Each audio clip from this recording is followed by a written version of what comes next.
Good morning, good afternoon, good evening. I am Eric Shiraev. Today, we will start studying international relations. And this will be the first video lecture.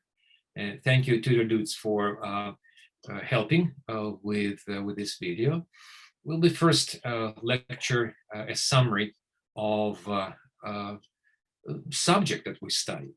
Those of you who attend my lectures live, it will be an additional source for you to study and learn. Those of you who miss my lecture, you can access this on YouTube and study for exams and for the quizzes. And for anyone who is interested in the subject of international relations, it will be a good start. There will be two introductory lectures. The other one will refer to the careers in this field, because many people who try to choose international relations, international politics as a field of their studies, they wonder, what will I do when I finish my bachelor's? When I've accomplish my goal and get my bachelor's degree, my master's degree? Do I have to pursue my master's degree, PhD, law degree, business degree? What can I do and what should I do to become a professional in the fields of international relations? That will be second lecture, discussion rather. It will be also brief, but first we start to study international relations, and I have to explain what it is, give you some examples, ask some questions. So it will be brief, dynamic, and I hope it will be useful.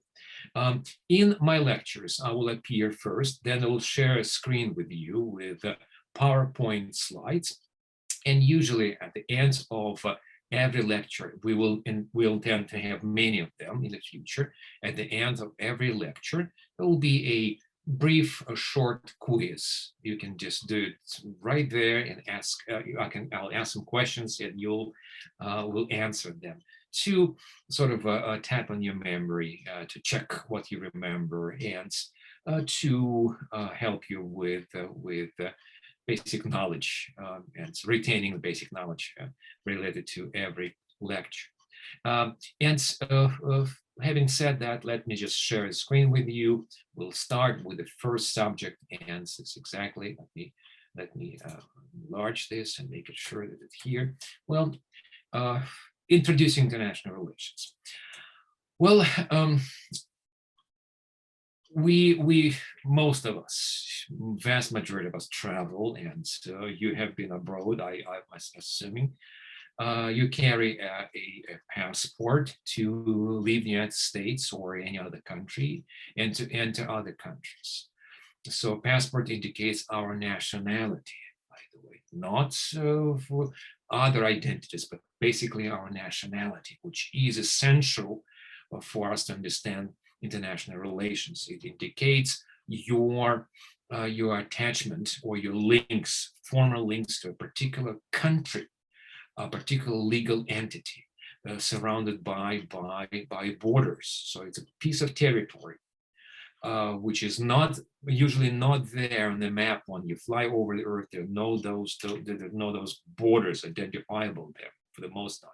So there are rivers, there are oceans and bays and mountains, but for the most part, there are no lines, red or blue lines that indicate borders. Only maps have those. And borders and nationalities are not natural. They are products of human activities. And yes, we put fences around our houses, most of us, many of us. It depends on jurisdiction, of course. We assign street numbers, and the borders are artificial creations of human mind and human action. You can say human greed, yes. You can say human kindness, maybe. We'll talk about this, whether or not borders are a product of human greed, kindness, fear, or whatever the phenomena are. But yes, there are interests behind those borders. So the borders are erected there for a reason, must be reasons for the borders to exist. I also would say that many, if not most, of our activities well, your basic rights, your basic freedoms, your basic responsibilities, your marital status, your employment, prosperity, religion, and even dignity are so often determined by the borders within which we live. Some say, well, borders are irrelevant, so we're all citizens of Earth. Yes, philosophically speaking, we are all citizens of the universe. But in reality, we do live within the confined borders. And so many things that refer to you and to well, yours truly, well, determined by where you live and what kind of fences surround you. There are some really enhanced borders, the border between India and Pakistan. To your right, see picture, to your left, it's a border between Monaco and France. Those of you who have been there many times, you barely notice the way that you cross, for example, a border between Germany and France, or between any countries of the European Union. You hardly notice that you're in a different country right now. Contrary to many of you who travel and see, yes, border between India and Pakistan, quite different. A border between US and Canada, for so many years, ask your parents or grandparents, they will tell you that there were times when you go there to Canada, for example, from the US, and well, they look at your license plate number, and just let you go. Then you have a driver's license. You live in Buffalo, New York, go to Toronto, and just you show it, you go there. Now we need to show our passport, and quite often the officer on the border would ask you, why do you do Canada? And I usually say, I want to see NHL Hall of Fame Museum in Toronto. Okay, have a good time, they tell me. But you should get to show your document to go there. And the way back, they asked me what you did in Canada, and so, but welcome back home. But many parts of the U.S.-Canadian border are not really protected. Well, U.S. border with Mexico, on the other hand, yes, it is protected in most points, and it's not protected in other points. And the debates are ongoing about what we have to do with the border, completely open it or close it. And this is not an easy debate. If you think, oh, it's easy, it's your decision, right? Some say, no, it's not easy. It is political, it is ideological, it is moral, it is whatever you can. It's just so many aspects of the idea whether or not we have to have borders. Economic, yeah, socioeconomic, that's philosophical reasons. Borders are not just about philosophy or ideology. Borders are also about who you are and what you do and how prosperous you are. The border between South Korea and North Korea, which exists today now for more than, well, you can figure out, more than 70 years, more than that. So the North and South Koreas, one nation, one people, one language, one culture.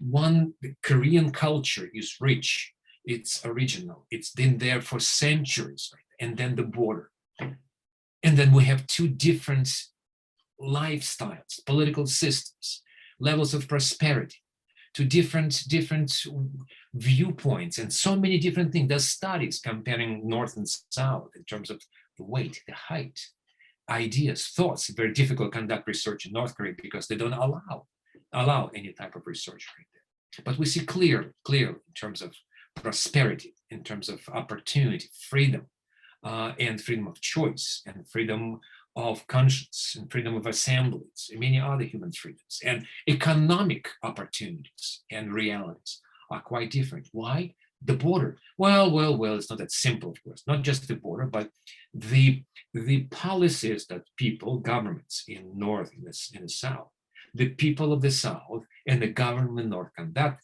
the policies are determined by the border. Interesting.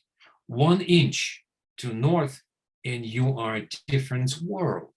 You may and may not do so many things in the North. You may and may not do some things in the South, but 1 inch South, 1 inch North, and a completely different everything right there.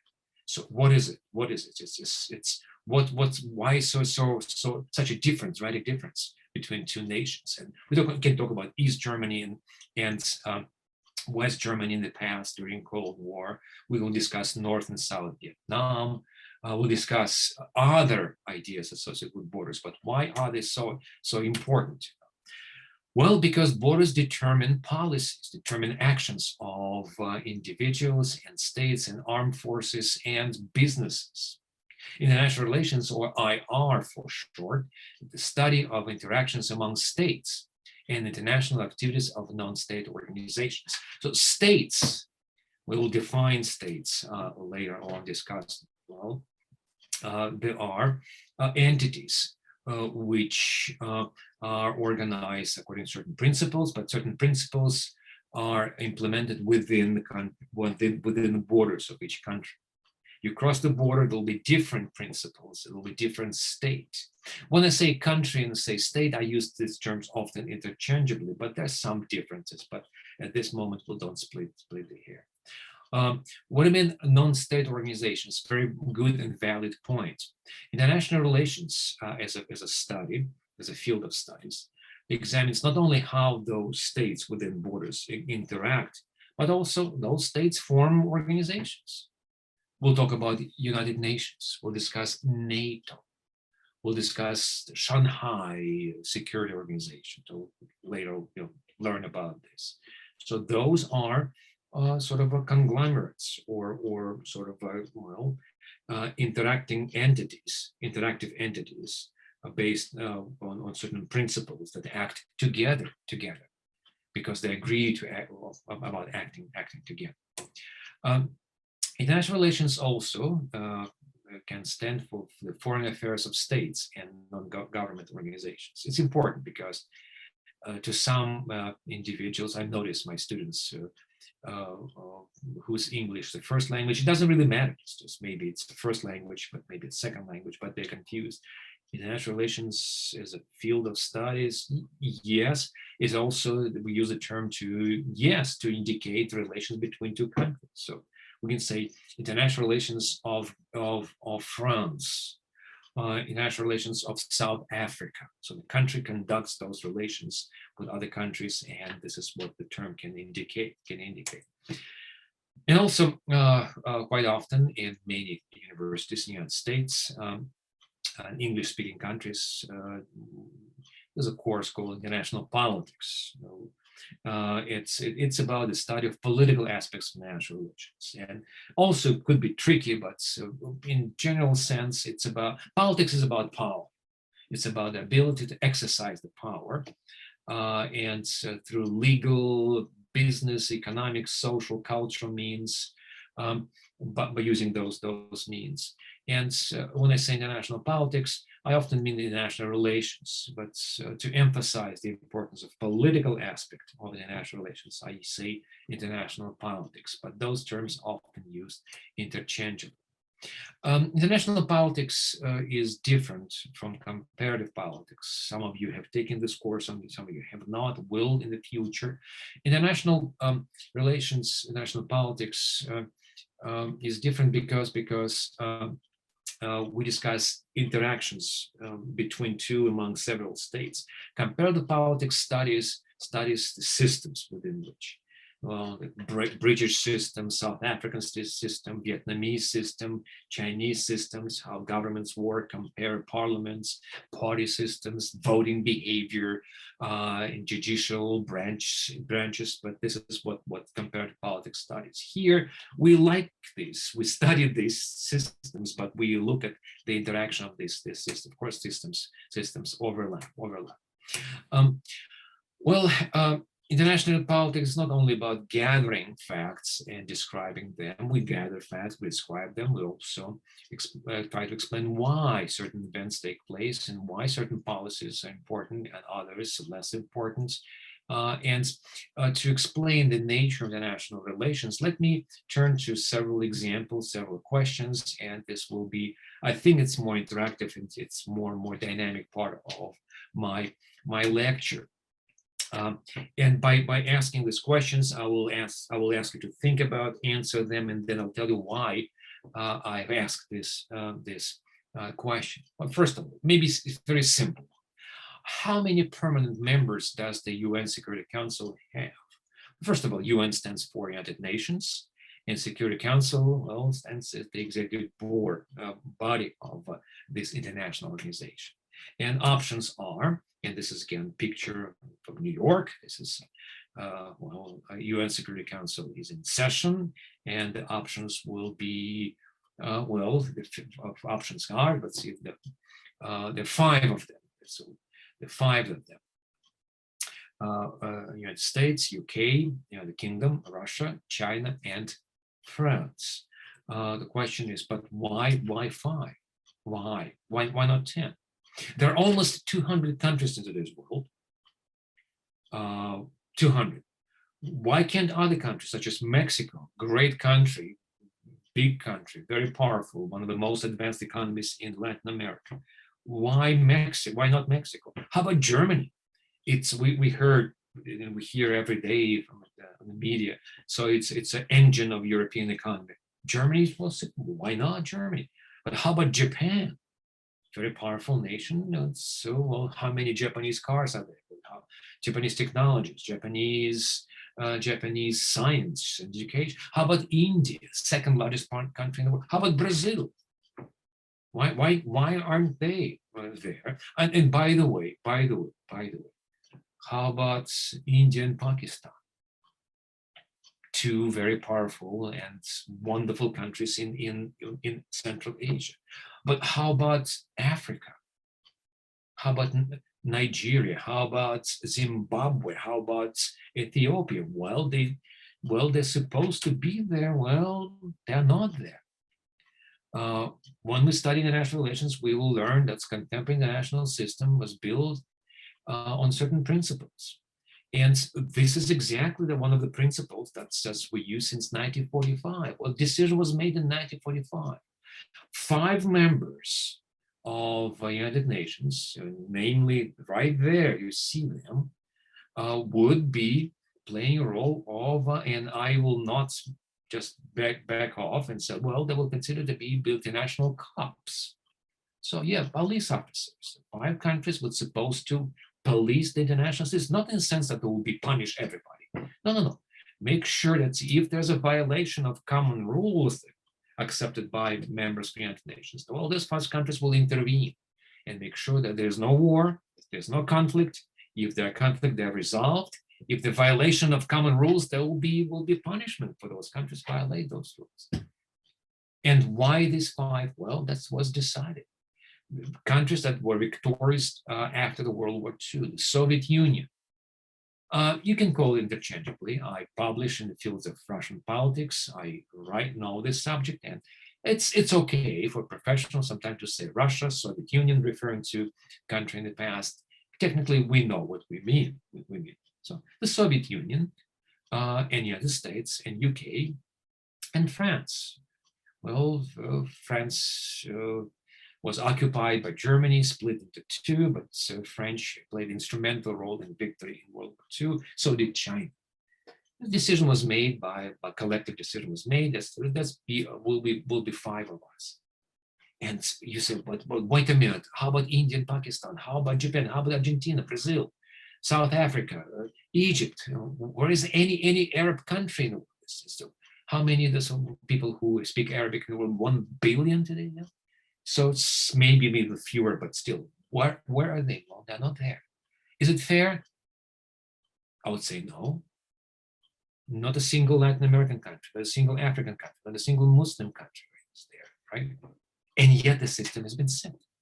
And most attempts today to reform this have failed. Why? Because they will, at least today, people say, and experts say, well, any new system will be probably a cause of instability in the world. And so we will not agree that easily a new system. Let's keep it. It's completely imperfect system. It's really, really bad arrangements, I would say, my humble opinion. And yet, this is the best of all other bad arrangements that we can have today. There are attempts and ongoing attempts to reform UN. It should be reformed, but oh boy, this is a difficult process. Understand that certain decisions in the past still valid today.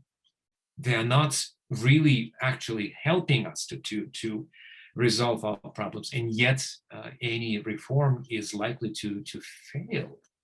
That's a paradox, right, of contemporary world. Moving forward, what portion of U.S. federal budget is designated for foreign aid? In other words, how much of your, if you're a U.S. taxpayer, I am, so how much of our money, how much we will pay for foreign aid? So help other countries, 1%, 5, 10, 15, 20, 35. Well, think about this. If you remember my lecture, you know the answer is 1%. 1%. Oh, is it about $50 billion? Is it too much or too little for countries such as the United States? Of course, when we hear about the projects of our Congress, $1 trillion here, $1 trillion there. So, I'm not trying to be facetious, saying that many Americans get used to those numbers. People say, oh, 1 billion, it's not a big deal. It's a big deal. 1 billion is $1,000 billion. It's a lot of money. 50 billion, is it too much for us? 50 billion, you and I pay 50 billion to foreign aid, or is just too tiny, too little? Well, no other country gives as much in the United States in absolute numbers. We as taxpayers will give more than any other country in the world. However, in terms of percentage, so the proportion of a national budget, countries such as Sweden, Norway, and a dozen of other countries, a dozen, maybe more, give bigger share of their wealth. And also an important footnote right here, this substantial proportion of our aid is spent on weapons. Substantial. And by substantial, I mean really big proportion on weapons. Yes, it's important to help countries to defend themselves, but still, it's not about food, it's not about shelter, it's not about medication, it's not about education system, it's weapons. I'm not saying that's all, well, we abandon everything, is forget about this, let's sit down and just enjoy life. No, there are threats in the world, but that's an important point. How much in weapons and how much in education, how much we need to help in terms of health. In the future, I'll tell you about the importance of government and private efforts. Our corporations, especially, well, younger people in business, men and women who are there, contribute a lot to in terms of aid and help, education, health, vaccination, and prevention measures. But is it enough? Of course not enough. But we'll discuss this in a near future. So the discussion about how much and who should get help is endless in international politics. It's about your ideological position, it's about your political views, it's about your background, it's about your past. So people who never experienced poverty and neglect and abuse sometimes have difficult time understanding and referring to people who are, well, today suffering right now. But it doesn't mean that if you never experienced, you will never experience, never be compassionate. You can be, and you should be. But we have different experiences, we have different understanding, we have different affiliation, different families, in different point of view, and we must reconcile them, just compare them and contrast them and find those decisions about what is the best for us and what's not the best for us. Question. Next question. Who drafted the current Japanese constitution? Japan is a sovereign country. It's a prosperous, successful, liberal democracy in Asia, if not most successful, most prosperous liberal democracies in Asia. But who drafted the current Japanese constitution? Those of you who read the textbook and those of you who study politics, you know, yes, in 1946, after the defeat of World War II, in occupation by American forces, Japan adopted a new constitution based on the principles of liberal democracy. The constitution was drafted by American officers and legal scholars with the help of Japanese scholars and legal professionals. But there were mostly people in their 30s and 40s, young individuals, Americans, who studied America, who learned law and history, who came there to Japan, and drafted the constitution, consulting with the Japanese former foes, enemies. but yet they were able to come together, sit down, stand up, and write the Constitution of Japan. Think about it. A foreign country occupies Japan, and a foreign country gives scholars and lawyers, and they draft the Constitution, and the country has adopted the Constitution. How many amendments did the Japanese Constitution have since 1946? How many of them? Zero. Some people say, well, is it yeah, it is possible. When I hear arguments, well, you may not bring something foreign to a country. Well, that's exactly what this is the example. You can. A foreign country designed a constitution for Japan, and it was adopted, and 0 amendments were made, which means that there's certain universal principles that we can share together. And this is just something which I definitely will criticize and discuss openly. People say, oh, well, every country must have its own, we must understand culture. I say, yes, we must understand culture, we must understand in political system, that's wonderful. But there are certain universal principles that we all can share. And if you say it's impossible, that's a possibility. It just has happened. So it is possible to pursue universal values and make them reality. So the implementation of those values become reality. But you also must understand that certain religious, ethnic, racial, economic differences, that's are facts. So knowing universal principles and knowing local circumstances will make you a better professional. We will talk about this a lot in this class. Seemingly an obscuring an example, but it's a very interesting example. I'll tell you why. Well, here's the case. I ask you, identify the author of this remark, and I quote, whether you like it or not, history is on our side, we will bury you. That was said by Soviet Prime Minister or Premier Nikita Khrushchev. Nikita is a male name. So, in 1956. Nikita, so it's emphasis on I. 1956. Think about this. A foreign leader says that history is on their side, we will bury you. Think about this. Today. A foreign leader says, and it's in the face to American audience, we will bury you. What how will you react? What do you think? You either ignore it, say, huh, just hot air, or you say, my goodness, oh my God, OMG, this is terrible. We need to arm ourselves. We need to do something. We need to defend. We need to protect. We need to do something about this. And exactly that's how this message was received in the United States in 1956.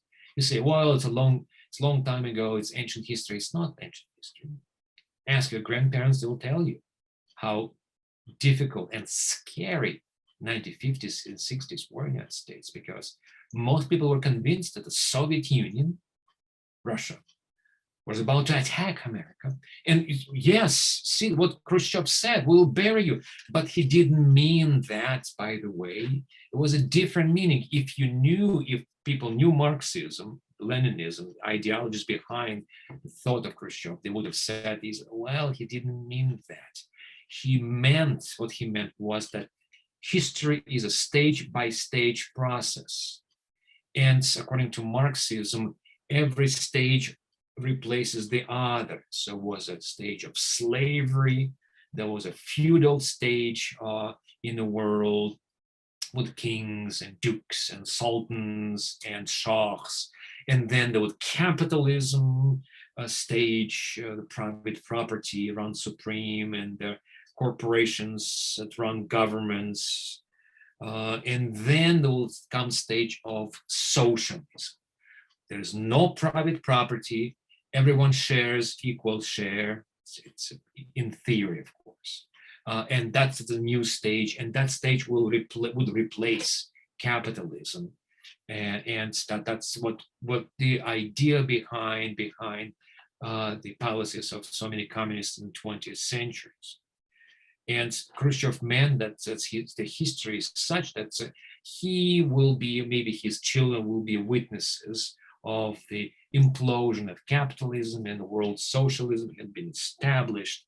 And so the Communist Party will be ruling the world, the global Communist Party, and will tell you when to get up, when to go to bed, what to eat, what to drink, how to clean your apartments, and well, how many hours a day you work, and so everybody will get equal share, and so we'll be marching in lockstep every morning because it's an important thing to do for the government. But let's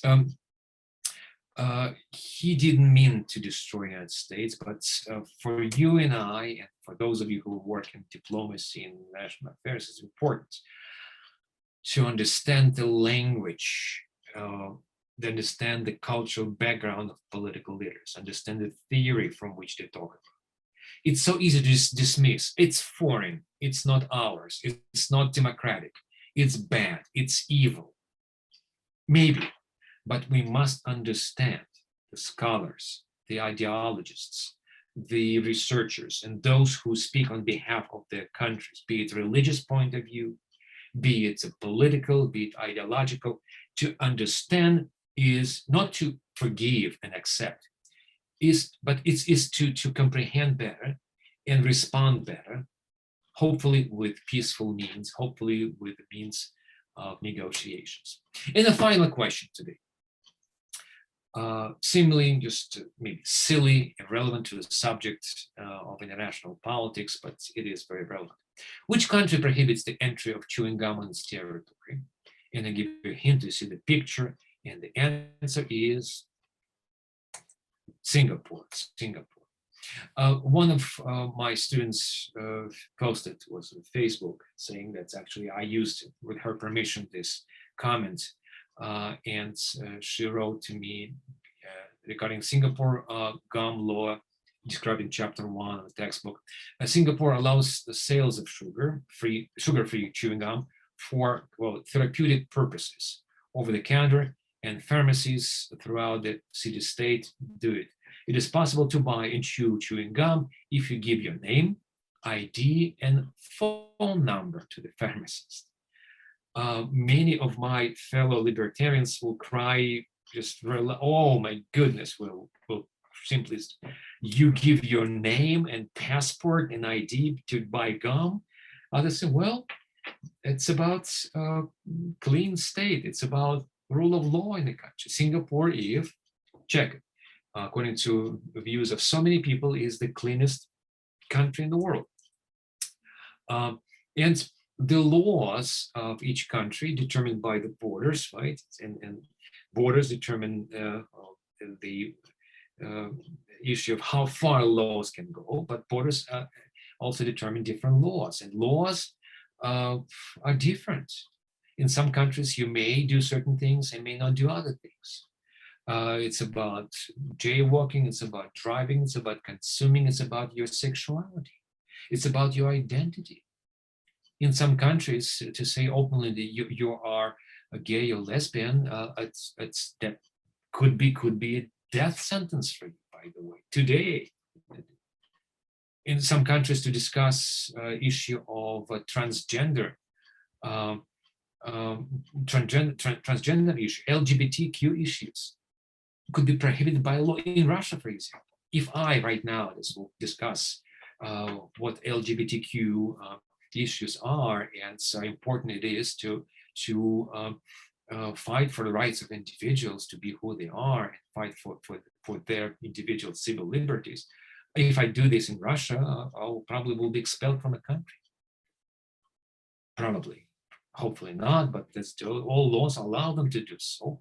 But still, this is how countries function. We may dislike it. We may organize public opinion against that. We may criticize them openly and privately, but countries have the right to establish those laws and rules. But the question is, when do we say stop tolerating and start fighting for the people's rights?